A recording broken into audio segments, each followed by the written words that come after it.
তোমার জংলা পাড়ের ঢাকেশ্বরী শাড়ি, তোমার পিসি চন্দ্রের ঝুমকো কানের দুল। আজ 12ই মে, তাই সকাল থেকে জন্মদিনের তোড়া তোড়া ফুল। তোমার সানন্দার পাতা থেকে ছিঁড়ে নেয়া রেনি পার্কের সংসার। তোমার স্বামী আজ অনেক দিনের পরে তোমার ঘরে নিয়ে হাজার বিদেশি উপহার।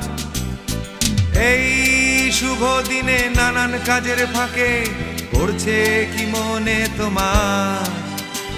এই 12ই মে তুমি চলে গিয়েছিলে জীবন থেকে আমার।